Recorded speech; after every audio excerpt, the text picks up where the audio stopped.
Good evening and welcome. Tonight I'm going to be reading to you some stories out of this book called Rejected Princesses, Tales of History's Boldest Heroines, Hellions, and Heretics. So this is part of my Viewer's Choice series that I do at the end of the year every year, where my viewers get to pick the topics that I make videos about. One of my big fans, named And There It Is, requested that I do a video about the Mata Hari and female spies in general. And in this book, I found 4 short stories about female spies in history, including the Mata Hari. So it's perfect. This book is really fun, though. It's very tongue-in-cheek storytelling, and there's art for each woman that's profiled, and they're drawn like they're a Disney princess. It's pretty great. So let's see, I've got some tags here. If I can just open the book, it's really heavy. There we go. Starting with the Mata Hari. Get this off here. She lived from 1876 to 1917 in France. The double agent who wasn't. Let's get this out of the way up front. Mata Hari wasn't a spy. But, you might exclaim, she was tried as one and executed. Continuing this fictional you would then say, I don't know much about her, but Mata Hari is practically a synonym for a sneaky lady spy. It's like I don't know anything anymore. My world is falling apart. First off, calm down, hypothetical person. It will be okay. Her story begins with an unhappy marriage. Mata Hari, born Margareta Zella, was a woman of few prospects. Impulsively wed early in life to an abusive womanizer who gave her little more than grief, bruises, and syphilis, she spent her formative years as his captive in everything but title. There's a little asterisk here. It says this is not much of an exaggeration. She attempted to divorce him, but the case was thrown out. Over 3 years, he would on various occasions beat her, wave a gun in her face, spit on her, and tell her, "Go to hell, bitch," while frequently sneaking out to see prostitutes. After she left, he took out a newspaper ad telling merchants to not sell anything to her. His name was Rudolph MacLeod, and regardless of his other possible merits, it is the position of this author that he was a real crap sandwich. Fun little, I told you it's very tongue-in-cheek. When she finally escaped, she found herself in Paris with little education, fewer contacts, and almost nothing to distinguish her from the crowd, save the fact that she'd spent several years in the Dutch Indies. In the end, she smartly leveraged that one fact to reinvent herself as Mata Hari, exotic Indonesian princess and burlesque dancer. But you, the rhetorical audience person, now stammer, "That's ridiculous. How could anyone believe her?" Well, many didn't, but understand that most Europeans knew little of the Dutch Indies. As you'll soon find out, pasty white Princess Caribou pulled the same trick. It's a good story. Also, her skin tone was somewhat dark, sufficiently so that many in the Indies had assumed she was a native. So when she invented a sultry dance of 7 veils and branded herself as the Eye of the Day, as Mata Hari translates to in Malay, audiences ate it up. She quickly became one of the most popular acts in Paris, and then one of the most popular across Europe. Yes, it was shameless cultural appropriation, but Mata Hari was doing the only thing she could to get out of a bad situation. For about 10 years, life was good. Mata Hari had both money and the affections of men in abundance, things she'd sorely been lacking for the first half of her life. Her attempts at greater credibility were stymied by the Parisian elite, who held her and her largely untrained dancing in low esteem. She found refuge in feeding her more dubious traits, being a profligate spendthrift and unrepentant flirt. It was through a combination of those two pastimes that she entered the world of spying. "Wait," you now shriek uncomfortably loud at me.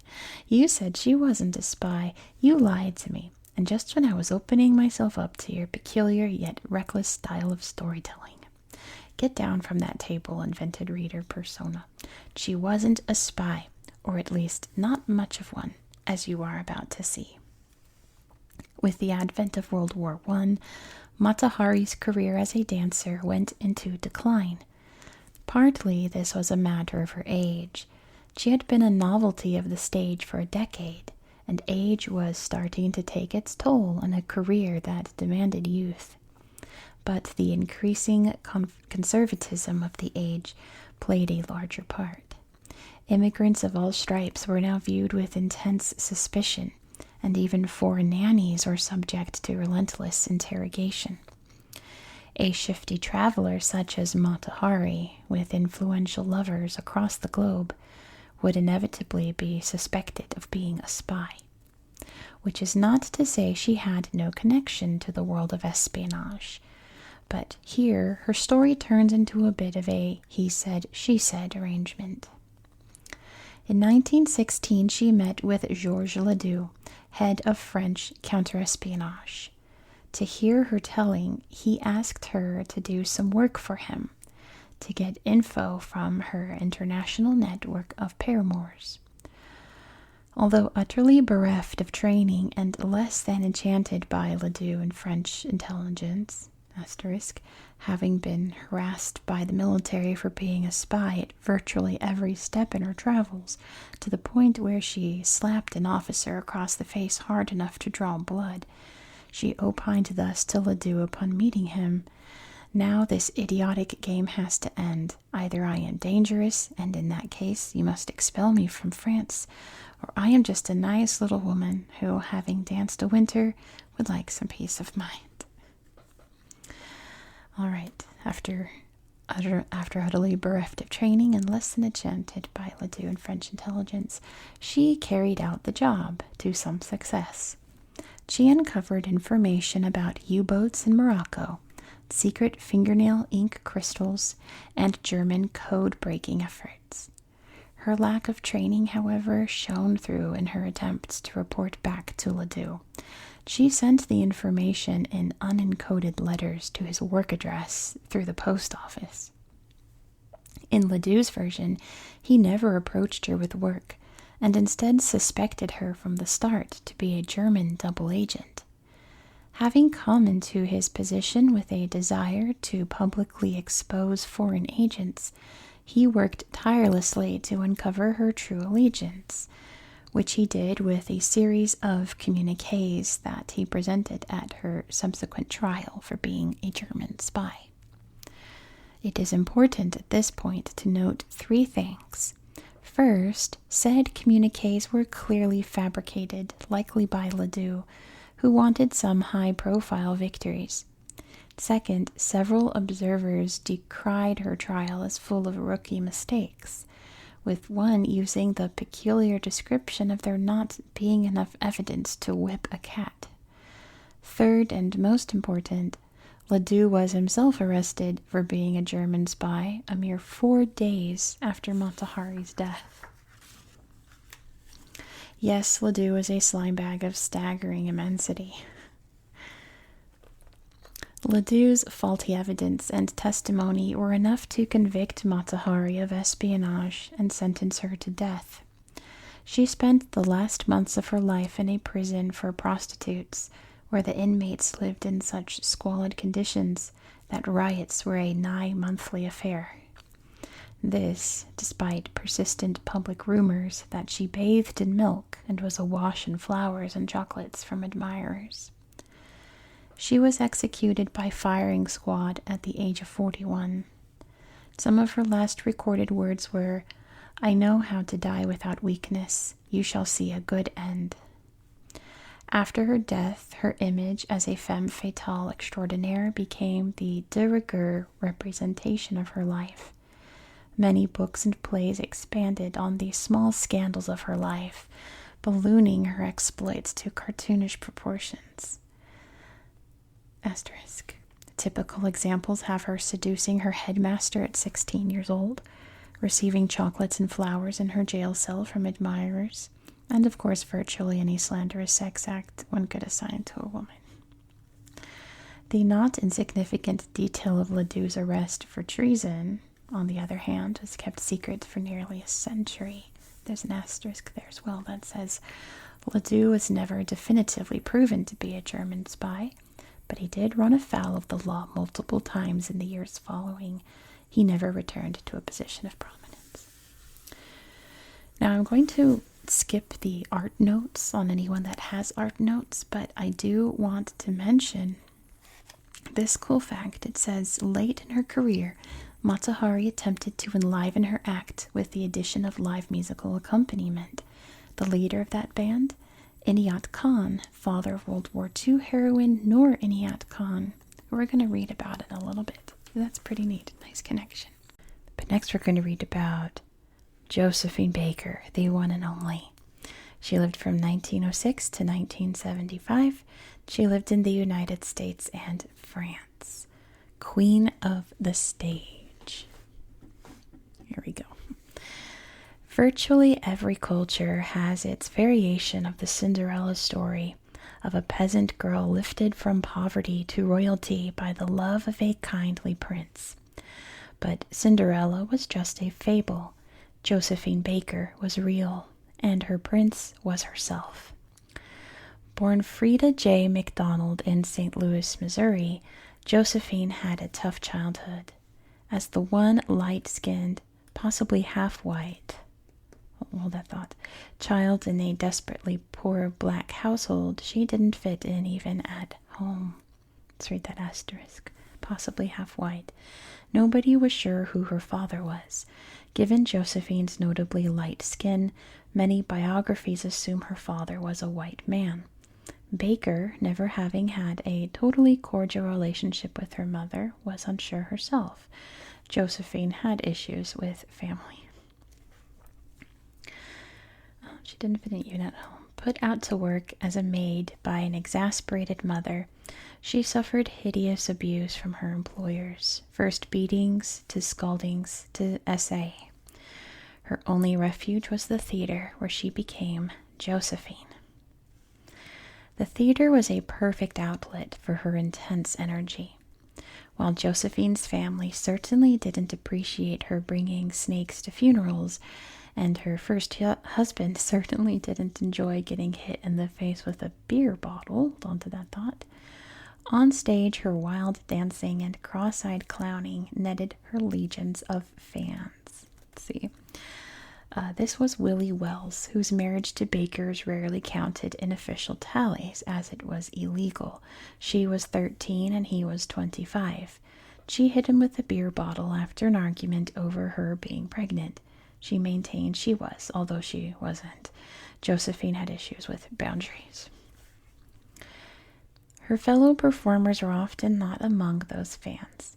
She had no compunctions about bolting on stage when it suited her, upstaging whoever was mid-act, while her behavior was far from polite. Standing out catapulted her to stardom.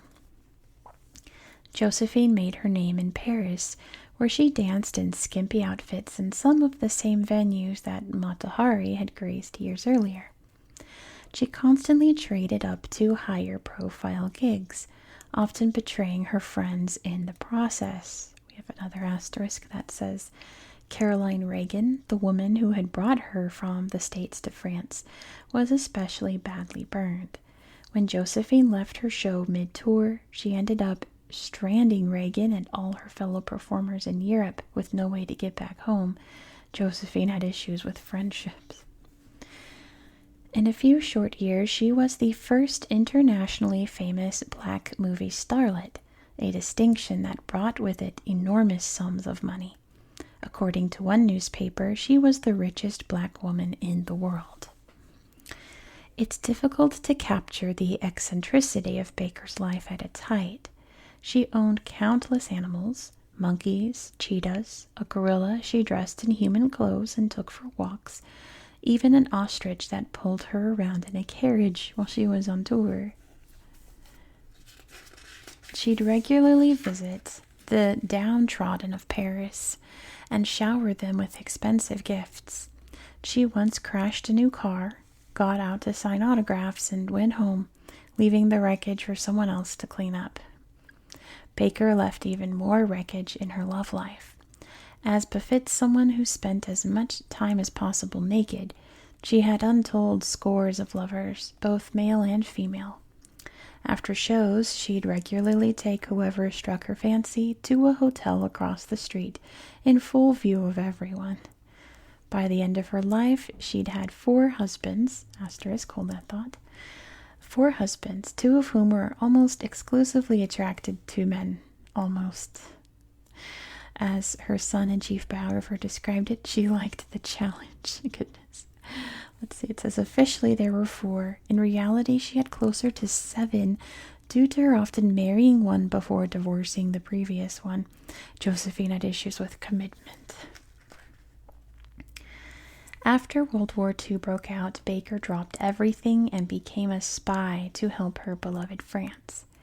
As an internationally famous woman with myriad connections, she was able to easily smuggle information across borders. Sometimes this was in invisible ink in the margins of her musical sheets, and sometimes she would just write on her hand.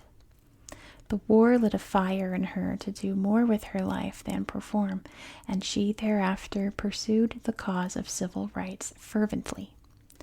She was the only woman to speak at the March on Washington, shortly before Martin Luther King Jr.'s I Have a Dream speech. This and other outspoken alliances, including a friendship with Fidel Castro, netted her a 1,000-page FBI file.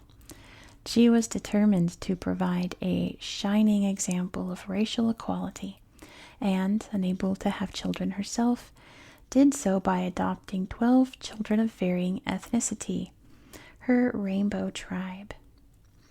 The next chapter of her life, Baker as mother, was troubled. She bought property in the south of France, a grand fairy tale castle that she was determined to make into a theme park. Another asterisk says, the Rainbow Tribe kids would have been one of these star attractions. She wanted them to be a symbol of the peace possible from a partnership of all races.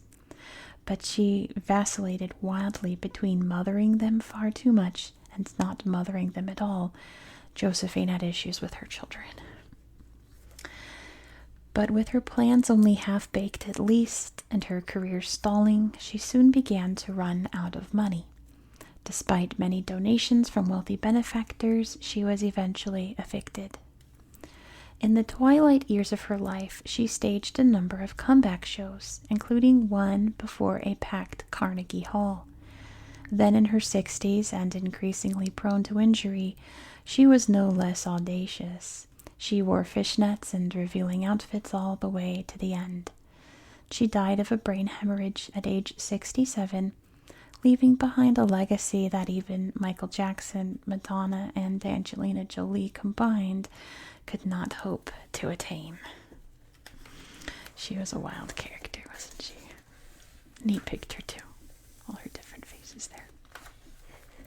Next, we're going to read about Noor Inayat Khan, who lived from 1914 to 1944, also in France. Lots of French spies. She's the spy princess. Noor Inayat Khan was, without a doubt, one of the bravest women to ever live. She was a British secret agent during World War II, working as a radio operator in occupied Paris. In fact, working as the only radio operator in occupied Paris.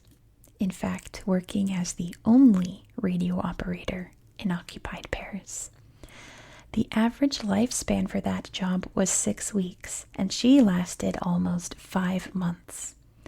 She escaped the Gestapo numerous times and went out fighting. All this even though everything about her work went against her religious pacifism. Noor was the least suitable person in the world to become a spy. For one thing, she was a deeply rooted pacifist. Her father was a Muslim Sufi who counted Mahatma Gandhi as a personal friend. Their family home doubled as a mystic school. Noor was so deeply invested in Sufism that she outright refused to lie, which you'd think would disqualify her for the job entirely. On top of that, Noor didn't even like Great Britain. She said as much in her initial interview with the British military, due to her relentless honesty. She told the interviewers that after the war, she would devote herself to obtaining India's independence. This is almost like applying to work at a construction site and saying you plan on tearing the building down afterwards. And she wasn't remotely physically or psychologically suited to be a spy. Prior to the war, she spent her days writing poetry, music, and children's books. She was not exactly bodybuilder material. In test interrogations, Noor would freeze up in terror and start quietly muttering to herself. Her instructors remarked that she was clumsy and scatterbrained, and that she regularly left code books out in the open. And above that, in the greatest possible sin for a spy, Noor did not blend in at all. Her parents were Indian and white, British and American, royalty and commoner. She was raised Muslim and Sufi. She was born in Moscow and lived in London and France. She was an actual honest-to-God princess, descendant of Tipu Sultan. She could not have stood out more if her mother had been albino and her father a neon signpost. But something shifted in her when the Nazis invaded Paris. Seeing German bombs drop on her beloved France stirred up a deep resolve. She signed up for the armed services shortly thereafter. In short order, she was placed with the British Special Operations Executive to be trained as an undercover radio operator. She flung herself into training, becoming both physically and mechanically skilled in record time. Her eccentricities shone through, though. Her radio encryption code was derived from one of her poems, and her code name Madeline was a character from one of her stories. Her clumsy style of Morse signaling was so peculiar that she was jokingly named Bangaway Lulu. But despite the misgivings of many of her superiors, most were downright patronizing. She was soon sent to Paris as the first female secret radio operator. Unfortunately, tragedy struck almost immediately. Barely a week into her Paris assignment, virtually the entire Parisian spy operation was caught in a giant sweep. Noor escaped, but by the end of the SS roundup, she was the only radio operator left in the entirety of Paris. London offered to extract her, but she flat out refused until a replacement was made available. What happened next, no one expected. She crushed it. For nearly 5 months, she evaded the Gestapo, changing her location, looks, and clothes on a nearly daily basis. On more than one occasion, she tricked, evaded, or just plain outran the Nazis. All the while, she did the work of 6 people, relaying all of the spy traffic for the entire region back to London by herself. She lasted 3 times as long as the average radio operator. She was eventually caught when a double agent betrayed her to the Nazis. She went down as you'd expect a lifelong pacifist would, by punching, kicking, and biting like a wild animal. Then, scant hours into her imprisonment, she made her first escape attempt. She did so by demanding a bath and insisting that the door be closed to protect her modesty. As soon as the door shut, she darted onto the roof, nimbly clambering up across the tiles only to be caught again. Facing the possibility of harsh punishment, she grew outwardly compliant as she fed the Germans lie after lie. All the while she was plotting another escape, which almost worked, except just as she left her cell, the British made a surprise air raid. Because of that, the guards did an unscheduled check of the cells, only to find the bars on Noor's window undone and her sprinting across the roof yet again. She was then reclassified as extremely dangerous, shackled in chains, and kept in solitary confinement. Her interrogations changed from friendly questioning to relentless physical violence. Her prison mates, unsure of who she was, knew her mostly through her nightly weeping. And yet this woman who had failed her test interrogations so miserably never revealed a single thing. Virtually all of the information we have about her last months comes from the few survivors housed in nearby cells. She would scratch out messages to them on the bottom of their shared food bowl, identifying who she was. And then one day she was taken to the Dachau concentration camp, along with 3 other spies, while her companions were shot almost immediately after arrival. Noor's execution was prolonged, giving her an extra day that was nothing but hour upon hour of brutal violence. According to the other prisoners, her last word, shouted at the Nazis before she was shot, was "Liberté." Noor Inayat Khan gave everything of herself. She became a pacifist who fought dirty, a klutz who climbed buildings, a Sufi who lied daily, an artist who braved torture, a captive who told nothing. She was 30 years old. Right, I have one more spy for you tonight, who actually already did a History magazine article about her time as a spy, but how can we not include the one and only iconic Harriet Tubman? One of the most iconic people in American history. Every American, I know this, every American learned about her in school. She lived from 1822 to 1913 in the United States. The American Moses. For most people, the first words that spring to mind when they hear the name Harriet Tubman are probably Underground Railroad, which is a shame, since those words should be something more along the lines of unstoppable force of nature. For Tubman, a smuggler, nurse, spy, general, and modern-day Moses, was one of the toughest women in history. Harriet, birth name Araminta Ross, was born into plantation life slavery, but decided after 27 years to free herself. One can hardly blame her. Her upbringing had left her body a mass of scars due to daily whipping sessions. Her most notable scar was received from a lead weight that was thrown at her, cracking her skull. Probably because of this injury, she suffered narcoleptic symptoms her entire life, often falling asleep mid-sentence. Luckily, she was able to balance her disadvantages with 2 amazing qualities: borderline inhuman stamina from all the back-breaking labor, and a burning hatred of slavery. Nobody knows much about the first few years of Harriet's freedom. It's likely she was aided by a nascent Underground Railroad, but with the need for secrecy at the time, little information survived as to the particulars of her escape. It is known that she left the plantation without warning anyone, including her parents, siblings, and husband. She covered 90 miles in her journey to Philadelphia, probably on foot, by sleeping in forests during the day and avoiding slave catchers at night. Once in Philadelphia, however, she made a startling choice.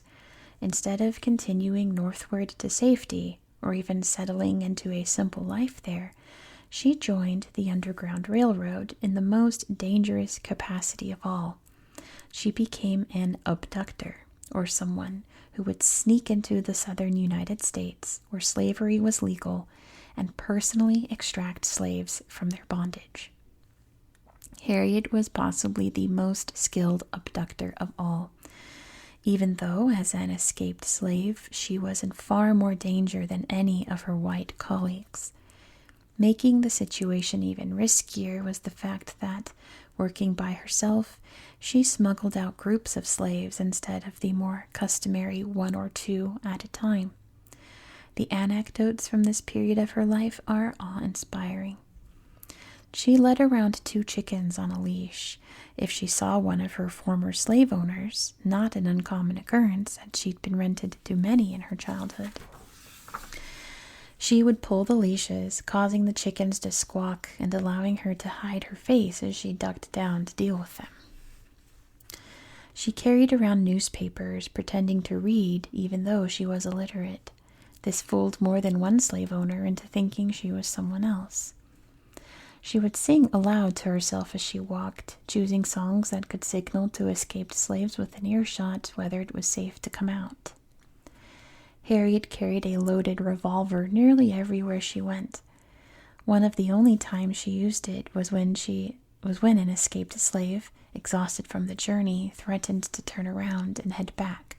She put the gun to his head and forced him to continue. A week later, he and the rest of the group were free. Another notable occasion for using her gun came when she was in the wilderness, smuggling a group to safety.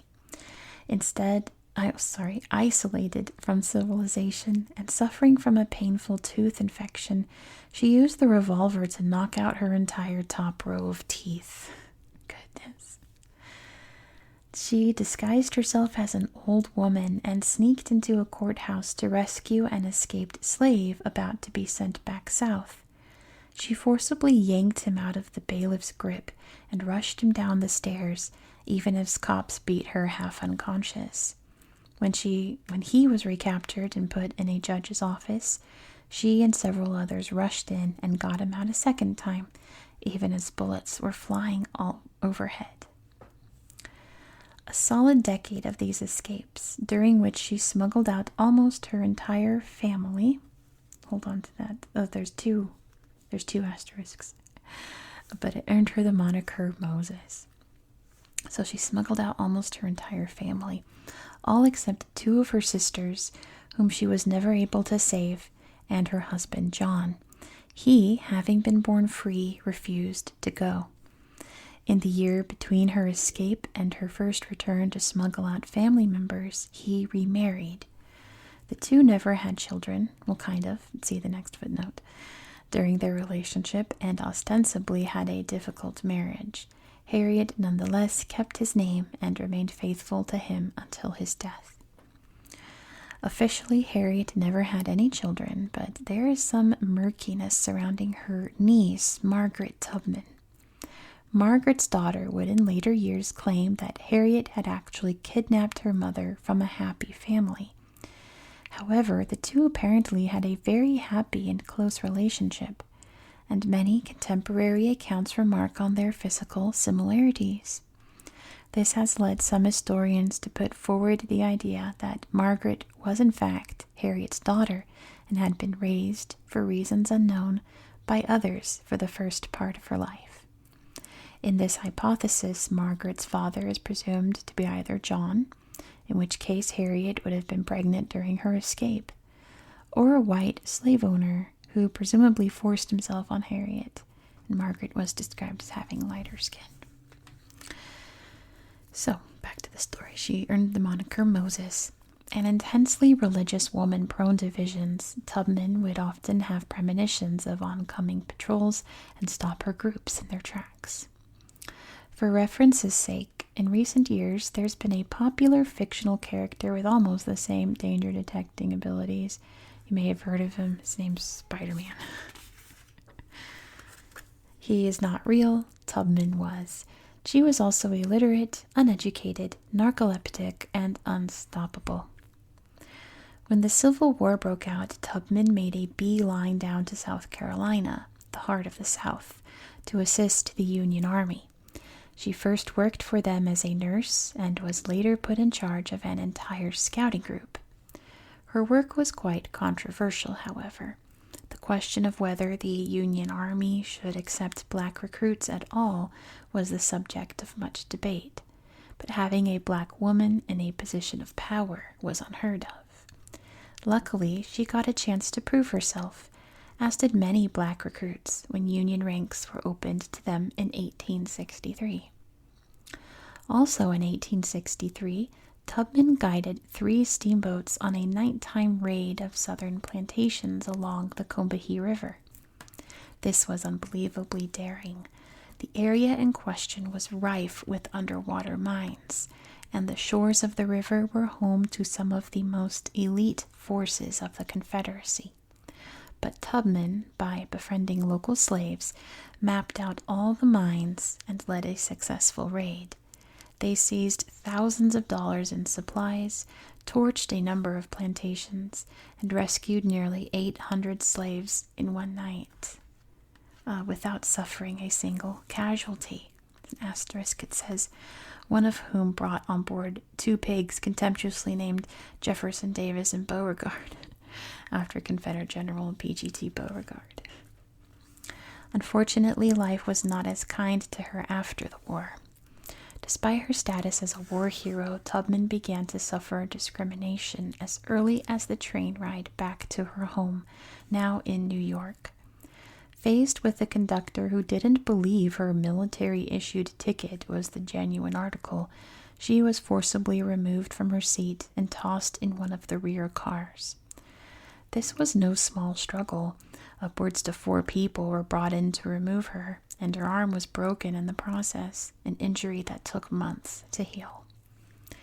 She lived out the rest of her life doing humanitarian and women's suffrage work, putting almost every dollar she earned toward helping others. She therefore spent most of her later years in poverty, exacerbated by the government taking over 3 decades to pay her for her service during the war. Ever the one to think of others, one of her last statements to those visiting at her deathbed was, "I go to prepare a place for you." The same year Harriet Tubman died, Rosa Parks was born. So yeah, interesting stories about spies throughout history, mostly in France, but throughout history. I do recommend this book. I've been reading it here and there. The stories are pretty great, and I've learned a lot. But thank you so much for watching. I hope that you found this video to be relaxing and educational. And I hope that you have a good